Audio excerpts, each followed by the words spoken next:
Hi 510, this is a quick video to show you how to do an environmental scan. So environmental scan sometimes makes you think of earth sciences. Within this context, it's really saying if there is an organization, if we imagine an organization, who are the key stakeholders that they are interacting with? Who in their community? Who are their donors? Who do those donors represent? What are their interests? Who else is within the community, maybe other organizations that are doing similar work. And this is a way to quickly map out all of those different players so that you can see them in one snapshot. So we're going to put one together very quickly right now. Now the whole idea of an environmental scan is to try and get an idea of who is a key stakeholder for an organization, who has the most influence over that organization, or if there's a change within that key environment, it's going to really impact your organization, and who is maybe not so important but still has some kind of influence. So, for example, if we've got an organization right at the center, some key elements or key stakeholders around here could be funders, could be the community. So maybe the community that the organization is directly working with. Could also be a partner organization. Maybe they're running a project in partnership with another organization. If they're a member-based organization, it could also be members. So each one of these represents a key stakeholder to that organization. If something changes within one of these, there'll be an immediate knock-on effect to the organization. So we can think of those as key stakeholders, and they fall within that kind of first echelon around the organization.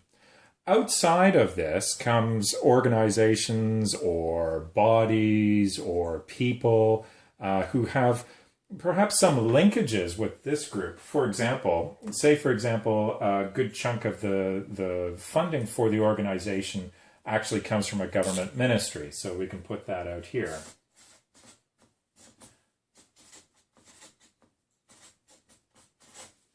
And we know that a change in a government ministry, maybe, for example, a change in what they feel like funding, could have a knock-on effect, but it isn't directly the funding that is actually funding the organization. But there's no doubt there's a linkage between the two.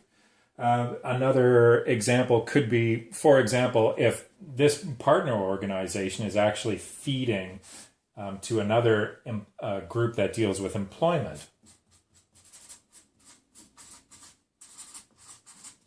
Right?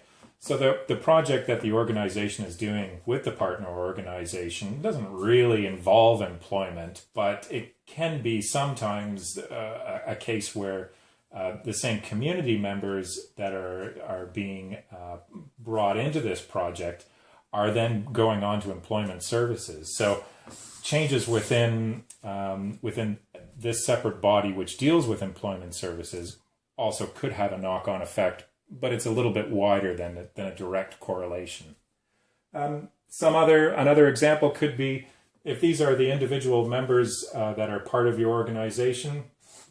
Maybe there are changes which happen within their environment which could have a knock-on effect. For example, one of the members goes bust and closes up shop. That isn't going to bring down your organization in one shot. However, it will have a residual impact on the organization, but just not something which is, I guess, life-threatening in that sense.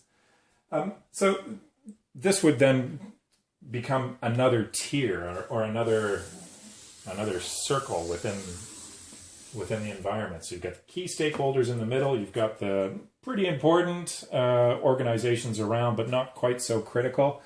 And then outside of this, you basically just keep growing it until you get to things that are actually really quite broad. For example, it might be funding trends. It could be new communities of practice or research, which could inform or potentially change how you undertake your work. Maybe this is coming out of university or overseas. It could be changes in the economy. So these are things that you don't really have a whole lot of control over, but it's good to be aware of them. It's good to know what the changes and trends are, what new research is coming out, what changes in the economy are especially local economy, are on the cards, which could inadvertently start to impact what you're doing. But it's that idea of saying this is the organization right at the center. Key stakeholders, who is directly involved in running this organization, in impacting this organization, who falls outside of that as still pretty important that you need to be aware of, and then you finally get to sort of outer tiers within the environmental scan, where you're looking at broader things like trends in economy, trends in research, or concepts of practice.